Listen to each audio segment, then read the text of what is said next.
เซ็งมือแรกแต่ไปๆก็เกียมตัวเกียมใจขนาดเป็นเซ็งปากเป้าพี่น้องนี่ทราบปัญญา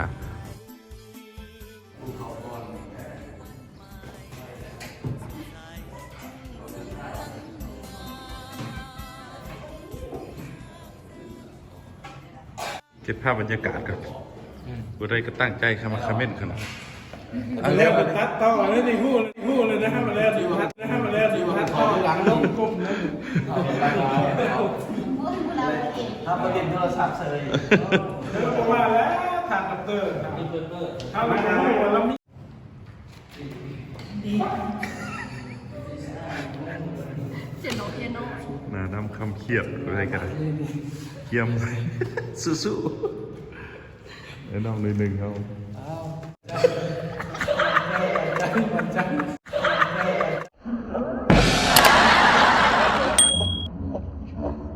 A few moments later.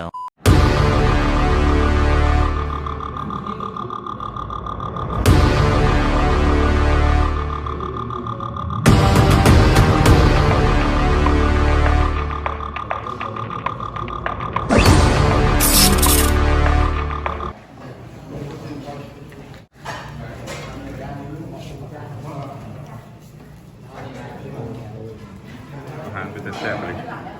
สัมภาษณ์เป็นปัญญาเซ็งแล้วรู้สึกอะไรรู้สึกแบบว่าโล่งนะรู้สึกดีใจอยากขึ้นมาสิได้หรือบ่ได้ก็ดีใจเพราะว่ามันโล่งโล่งนี่มากินข้าวเซ็งแล้วกินข้าวก็แซ่บเนาะข้าวกับโบเบิร์ตอันไหนเจ็บกระเพาะก่อน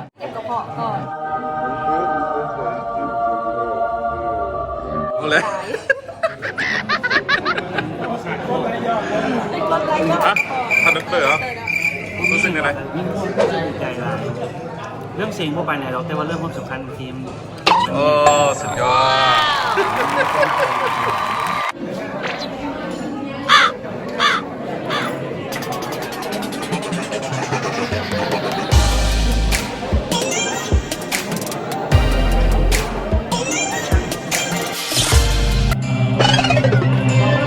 อะไรพวกนั้น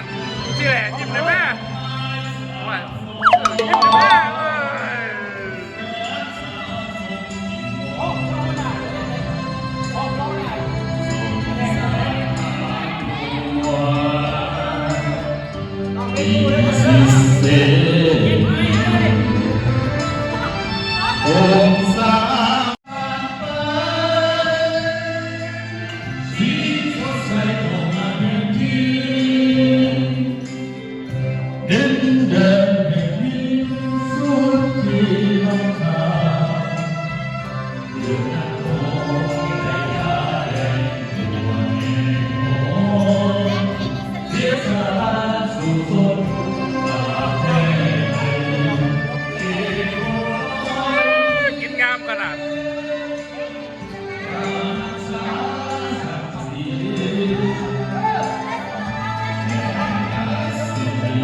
อย่าไป